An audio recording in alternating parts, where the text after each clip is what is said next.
Hello, Blue Jays fans, and welcome to Sunny Side of the Dome. I'm your host, Karen Soutar, and I'm here to talk some Blue Jays baseball with you for the next half hour or so. Sunny Side of the Dome is brought to you by Jays from the Couch. And unlike what I said 2 weeks ago, we don't stream lives unless you're watching the main podcast and you check out the fake news segment. Then we do stream lives. But other than that, we pretty much stick to the truth, or at least what we believe is the truth. However, Sunny Side of the Dome streams live Thursdays at 6 p.m. And you can find us on Jays from the Couch's YouTube channel, as well as Facebook or Twitter pages. And if you are tuning in live and you think of a question or comment, please do send them on in. I love the interaction. I think it makes the show that much better. And if you don't catch the live version, but you still want to check us out, no problem. When you're ready for us, we're ready for you. You can always catch the archive version on those aforementioned medium, so YouTube, Facebook, or Twitter. And if you like the content here at Sunny Side of the Dome, there's lots more where that came from. So there's Jays from the Couch's main podcast, which is Mondays at 6 p.m., which I just mentioned, and lots of good stuff there, hosted by our founder, senior editor, Sean Doyle. And he's always got lots of interesting stuff for the audience, including the fake news segment. And lots of interesting viewpoints there. That is also available as a radio podcast, as well as the streaming options. And the other YouTube show is the On Feck Circle, which is Tuesdays at 6 p.m., hosted by Steve Feck, my crazy colleague who's always got lots of interesting opinions, things that I myself didn't know, would never think of in a million years. And he's very unique, very smart. So if you haven't been checking that out, I think you should definitely do so. That's the On Feck Circle, Tuesdays at 6 p.m. And hi there, Blue Jay fans. How's everything going? Happy New Year. I hope everyone's getting off to as good a start as possible to 2022. Excuse me. Lots of crazy stuff going on, as we all know, depending in part where we live, and COVID that just doesn't seem to want to go away, and different wherever you go. But if you're a Major League Baseball fan, unfortunately, not a lot of news, so not really much to lead off with. Apparently, there haven't even been significant talks between MLB and the Players Union, which that boggles my mind. I don't understand. I thought the whole point of the owners locking out the players at 12:01 a.m. on December the 2nd was to get things going at a time where there wasn't necessarily urgency, to create urgency where the overall situation wouldn't have had it otherwise, so that maybe they actually come to terms, get a deal done, and don't miss any playing time. At least that's what I thought, and that's what I hoped they were doing. But I don't really know what to make of no substantive talks. All I can say is I'm hoping that there are things going on behind the scenes that they're not letting the general public know about. And I'm sure every other baseball fan everywhere, not just Blue Jay fans, but baseball fans, just want an end. We want a new CBA. And we want to get back to the business of firstly finishing the offseason, signing teams, completing their rosters, making trades if they're going to make trades, and then get back to actual baseball, spring training games, regular season games, playoffs. That's a ways away still, but hopefully we'll have those things to look forward to. So excuse me just a moment.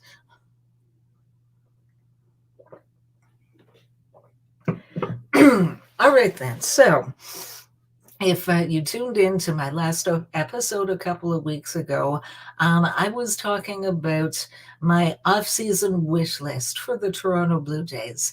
And I kind of started with what I believe at least are more the obvious areas of need for the Toronto Blue Jays. So fifth starter, third baseman, as much as I love Santiago Espinal, if they can hang on to him as a utility player, I think that would be great. Don't necessarily think that he's plan A on a team that should have aspirations of winning a championship that season. So those are the things that I want, as well as maybe an upgrade to the bullpen.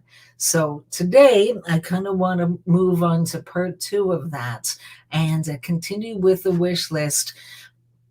But this is a little bit different. So as opposed to addressing what to me are more obvious areas of need for the Toronto Blue Jays, I'm looking more at a want rather than a need.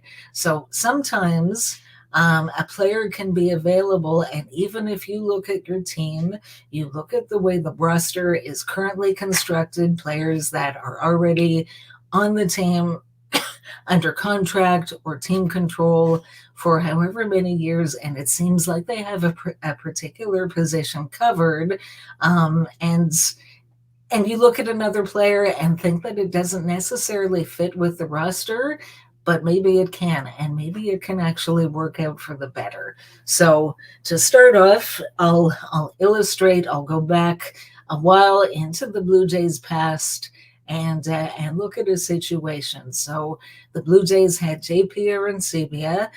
He was a homegrown prospect. He had a lot of potential. He looked very good playing minor league baseball, and he came up with the Jays. I believe he made his debut as a rookie in 2009 as a September call-up. I remember I was watching the game, and the first pitch he ever saw in Major League Baseball, he hit for a home run. I'm like, wow, look at him. This guy is already that good. Well, of course, that isn't all that there was to it. Everybody struggles, no matter how good they look out of the gate. It's Major League Baseball, so it's inevitable. And Aaron Savia was up and down in terms of his results over the next couple of years, and he just kind of hoped that he would progress, and for a number of different reasons, unfortunately, it never really materialized as far as him becoming the player that the Blue Jays believed and hoped that he would be. So he had a pretty forgettable season, unfortunately, in 2013 for a few different reasons. Some of them included some comments off the field that he made about the way certain things were being run, and I don't think it was appreciated by management, but regardless. So just with the bat in 2013, he had a weighted runs created plus of 57.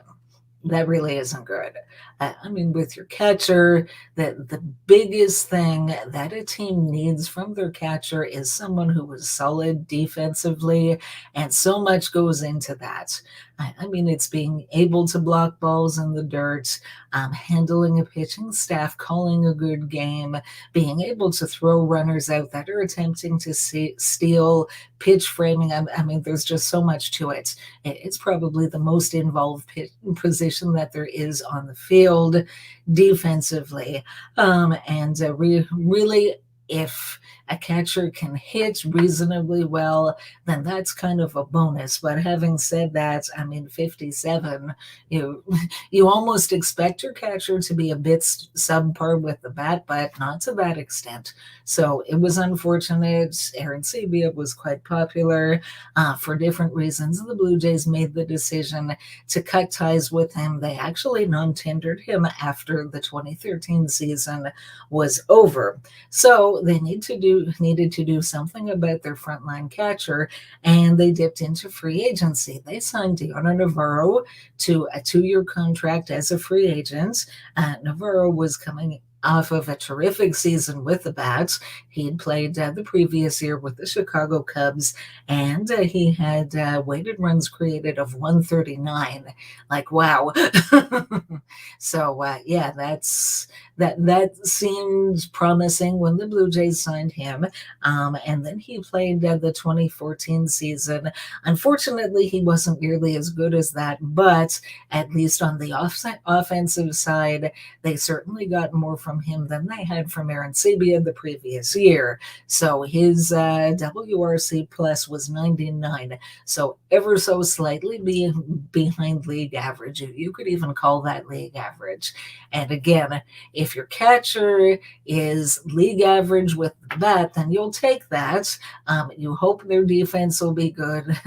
Unfortunately, his defense wasn't really the greatest. He contributed more with his bat than he did, and I remember him being particularly good with runners in scoring position. So there's that. So 2014 season was finished, and they still had Deoner Navarro under contract for another year, and free agency hits. And not that long into free agency, when free agency was official, the Blue Jays signed one of the bigger contracts in their history. They signed free agent catcher Russell Martin to a 5-year deal. And I mean, I heard about that, and a lot of different things went through my mind. And one of the things that I couldn't help but think about was why are they signing a catcher when they've already got Deoner Navarro under contract? Well, in hindsight, as it turned out, that actually ended up being a good deal for the Jays, at least in the early years of that contract. That they brought in Russell Martin because he made the team better. Definitely for 2015, he was still pretty good in 2016, and then unfortunately, the decline happened. I mean, everyone knew that it would, just as any other player when they get older, it happens at some point. But Russell Martin, his WRC plus in 2015 was 115. He was also very good defensively. He was just very solid on both sides of the ball. He was an all-star, I believe, in 2015. So, I mean, the bottom line is that sometimes a team and a team's management has to be opportunistic. And if there's an opportunity like that, even if it looks like your roster is already pretty good, or we have enough at a particular area, that sometimes it doesn't hurt to look at what else is out there, even if it ends up being an upgrade. Obviously, that is what you want. And for a team trying to get to the playoffs and hopefully to a championship, you just want to keep as much as you can, as much as payroll constraints and roster, with having a certain number of guys on the roster, because you can't have like 50 players or anything. As much as that allows, you want to try to keep getting better as much as you can. So with all of that in mind, what are the things that I have my eyes on that I think it could be really exciting if the Blue Jays manage to do? So actually, talking about someone that we spoke about on the main Blue Jays podcast a few weeks back, is a free agent outfielder Seiya Suzuki. And actually, I sort of misspoke there. Seiya Suzuki is with the Japanese league team, but as often happens, as I'm sure fans of Major League Baseball are aware, that every now and then it seems like almost annually that somebody is posted from a Japanese league or maybe the Korean league, and it gives them the opportunity. It's usually some of their better players, and it gives them the opportunity, if they want, to go over to Major League Baseball and play in the big leagues, for all of North American baseball offers, the bigger money and whatever. And in doing that, whichever team, if anybody, is able to sign him, that there is a posting fee. I believe it's $10 million for the successful team that is able to sign him. And there is a negotiating window. So while the lockout is on, then I think that's on hold as far as everything else. But that resumes whenever, hopefully sooner than later, that all this silliness stops and they get back to the business of baseball. So what do we know about Seiya Suzuki? And before I start too much, I myself, I'd heard of him. People are talking about him. I looked up his stats a bit. I haven't actually had the opportunity to see him play. So a lot of what I'm about to say, I actually learned from Steve Feck because we were on that podcast together, and Steve has actually seen him play, so he knows a fair bit about what he can do. So I have to give Steve credit as much as he and I kid each other some of the time. He's a smart guy, and he knows a lot about things that I really don't. So it's great to have him as a resource and someone to learn from. So moving on. So Seiya Suzuki, who is he? He's an outfielder. He is currently 27 years old. He'll turn 28 in August. He's right-handed hitting. I mean, that's fun. Like I always say, I think the handedness stuff is a little bit overrated. I would rather have a quality player, even if he's another right-hander. I know the Jays are heavily right-handed and so forth. But anyway, that's who he is. So he's played his whole career so far in Japan. He's actually a 9-year veteran. He started professionally in 2013 at age 18. So he has a lot of experience under his belt. Seiya Suzuki, from the sounds of it, actually brings a lot to the table. He has a lot to offer. Now, one thing some of you might be thinking, because if we are Major League Baseball fans and we've seen across MLB, there have been a number of players here and there who have come to the majors from these other leagues, such as the Japanese League, and some of them do very well, such as another Suzuki is the first one I think of, Ichiro Suzuki, and there have been a few others who have done very well. There have also been plenty of them who their success in the Japanese League really doesn't translate to Major League Baseball. So is Seiya Suzuki someone that you have to kind of be wary of?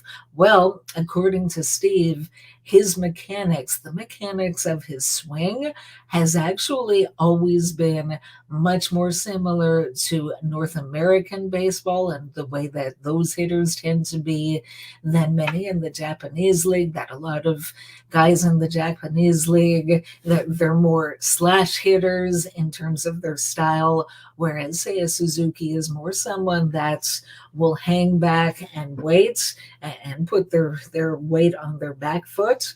So maybe it's something where he can actually adjust. Hopefully, it sounds promising, assuming that he comes to Major League Baseball.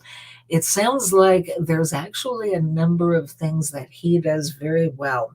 So, in looking at some of his stats, I noticed over the last 3 years, he's pretty much walked as much as he's struck out. So, it looks like he's got some pretty good plate discipline there. And that's the sort of thing that if you know the strike zone and you're willing to be patient and let pitching come to you, that's the sort of thing that should probably translate from league to league. So I'm hopeful there. And apparently, he's a very good base runner. He's a smart base runner. Well, he might not, and I don't know this, but he might not necessarily have blazing speed, but that's okay. You can be a good base runner and like know the skills of running the bases when you can steal with success and not getting yourself thrown out or picked off in silly ways. And thinking back to the 2020 Blue Jays, oh my goodness. Yeah, they were fun, and you could see the makings of them as a good team in the future, but they were so flawed, and one thing that they really needed was better base running. So if that's something, say, Suzuki does well, then that's great. Apparently, he's a very good defensive outfielder with a very good throwing arm. So that's, I mean, it all sounds really good. In the Japanese League, he has a career OPS of 943. Wow, that's darn good. I mean, I'd take that. I'd take 50 points less than that in Major League Baseball with the Toronto Blue Jays. And yeah, he does very well. It's not all home runs. In fact, it looks like it's more doubles than it is home runs. So over his career in Japan, he has a total of 208 doubles and 189 home runs. That for the last several seasons, he's been in double digits, either 20s or 30s, in both doubles and home runs every season. So, and why would the Toronto Blue Jays want someone like him? I mean, it sounds like he's got the skills. When you look at their roster, he's an outfielder. The Blue Jays already have 4 outfielders, so does it even make sense for them? Well, as I've been saying for a while, and I know that Sean Doyle very much agrees with this, or I agree with him, however what you want to look at it. Unfortunately, I really don't think Randall Grichuk adds that much to the roster, and I'm hoping that the Blue Jays can find a way to trade him. And I'm not even expecting that much in return. If they have to pay a significant amount of his salary, and I mean, even if all they get back is a relief pitcher or not much of anything, I'm fine. I think the Blue Jays are better off without him on the roster. And if their 4 outfielders were Springer, Hernandez, Gurriel, and say a Suzuki instead of Randall Grichuk, I just think that they would find a way to utilize that and make the team better. Myself, when I look at teams that win the World Series and I watch them play and I look at the different players on their roster, one thing that often strikes me is that for the most part, those teams tend to have very few weaknesses. And I just think the more that you add talent to your roster and find different ways to win games, and that you're giving yourself a really good chance to win a championship. So that's one of my wants. And what is one of my other wants? Well, it's a big one, and I don't know if it's realistic, but lots has been talked about before the lockout. It's free agent first baseman Freddie Freeman. So, I mean, honestly, I watched the World Series. I watched Atlanta win the World Series. I watched right after the final game was over, and Atlanta had their championship, the second one since 1995, I think it was, or the first one since then, excuse me, second one overall, I believe. And watched Freddie Freeman on the field. And I just felt, and I still do now, that chances are he was going to re sign with Atlanta. That might very well be. If you offered me the opportunity to win some money by correctly guessing where Freddie Freeman would play in 2022, I would probably choose Atlanta. I still kind of feel like that's the most likely outcome.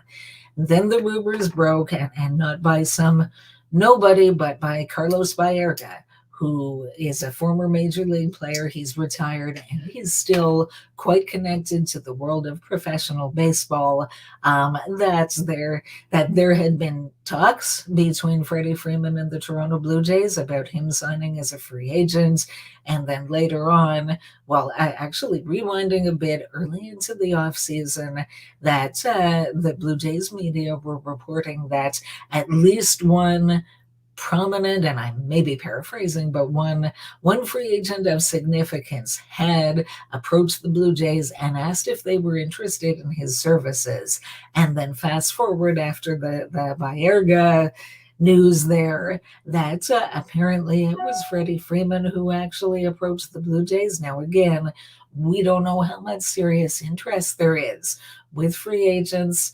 Free agents talk to teams talk to free agents, and it's a whole merry-go-round. And if he were trying to maximize interest in himself only to get the best deal that he could from Atlanta or maybe somewhere else, well, you know what?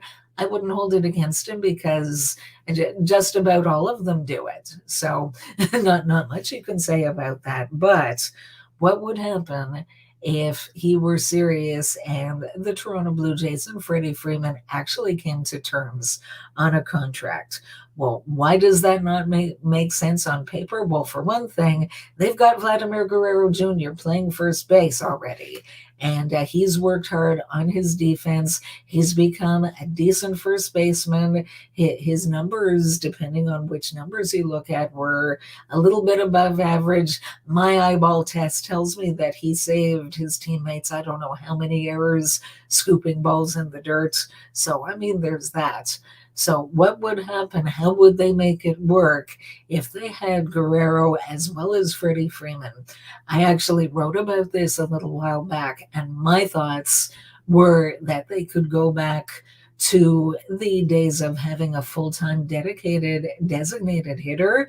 I mean, I've been a diehard fan of baseball of the Toronto Blue Jays since 1992, their first championship.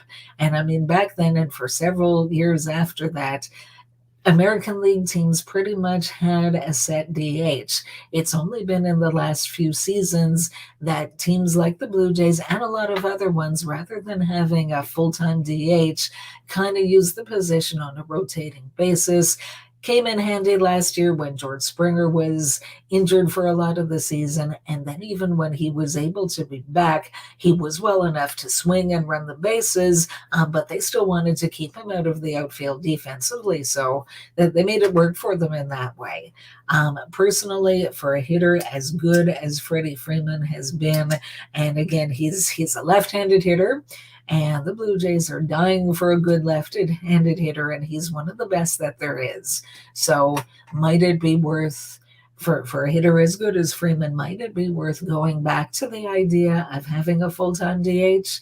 Freddie Freeman, by the way, is 32. He'll be 33 in September. Vladimir Guerrero Jr. is about 10 years younger than that. So I don't know that you want to take the glove off of Vlad's hands altogether with him being as young as he is and ask him to be your full-time DH. I think if you're bringing Freeman aboard, that's got to be that's got to be the way that you're looking at. The other possibility that some people have talked about is Vlad Guerrero Jr. came up as a third baseman. He played third base he played in 2019. In 2020, they moved him across the diamond to first. Didn't do all that great, and then he did much better with a glove in 2021. That's also when he had his breakout season with the bat and finished second in league MVP voting. And there's one or more league MVP championships in Vlad's future, but I don't know. I mean, do you want to, now that we all saw Vlad, he's definitely improved his conditioning. Certainly part of that is weight loss, but just the whole being in better shape, not getting as tired, improving his flexibility, and all of that. Might it be worth sliding him back across the diamond to third base? So Guerrero is your third baseman and Freddie Freeman as your first baseman. I mean, it's something they could consider. They know better than I do. My thoughts are that you leave Vlad at first base, where he's worked very hard to improve his defense and he's had success. So if they were going to do it, that's kind of my preferred scenario, but there is at least the other scenario to consider, and who knows how it's all going to work out. But the bottom line is that there are players out there that can help the Toronto Blue Jays. They can help them become even a better team than they are on paper. And I'll tell you something, right now, they're a pretty good team on paper. Well, they want to keep moving forward. They want to actually get to the playoffs. Yes, they got to the playoffs in 2020, but that was expanded playoffs. And really, they played 2 games, lost them both, and that was it. They were actually a much better team in 2021 than they were in 2020, even though they didn't get to the playoffs because that was back to five teams per league rather than 8. So yeah, it'll be interesting to see what's in the new collective bargaining agreement as far as the playoff format, how many teams make it, and so forth. So excuse me just a moment.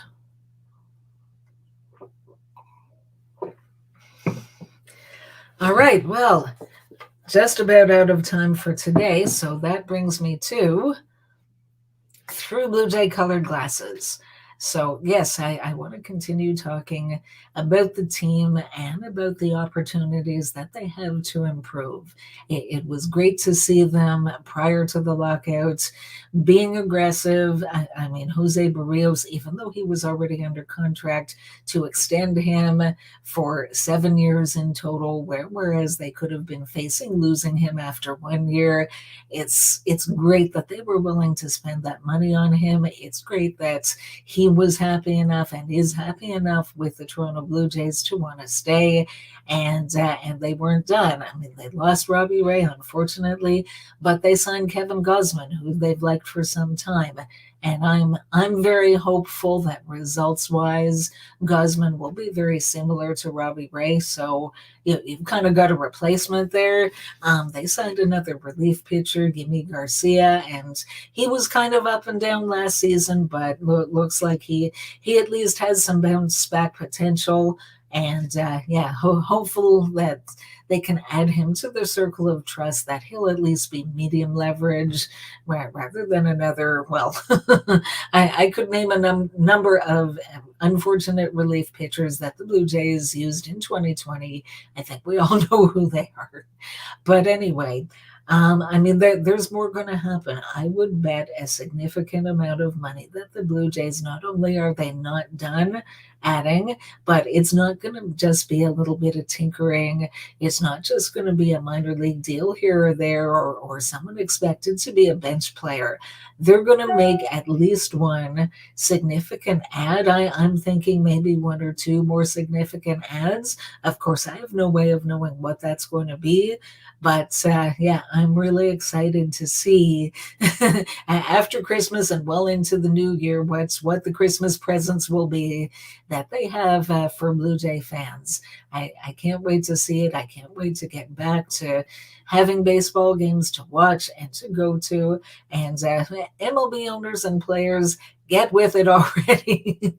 get off your behinds, get us a new collective bargaining agreement, and let's go. this endless negotiating or not even having talks, what do you think you're proving? You're not making any money for yourselves by dragging things on and then possibly risking there being games. If games don't get paid, the owners don't get their revenue, the players don't get their salaries, and the fans don't have baseball to watch. So enough. On behalf of all baseball fans, get with it. Get us a CBA, and let's get back to talking about the things that we want to talk about, and none of this labor stuff. It's boring. And on that note, that's all I've got for you today. So let's go, Blue Jays. Thanks so much for tuning in, and I'll see you again next time.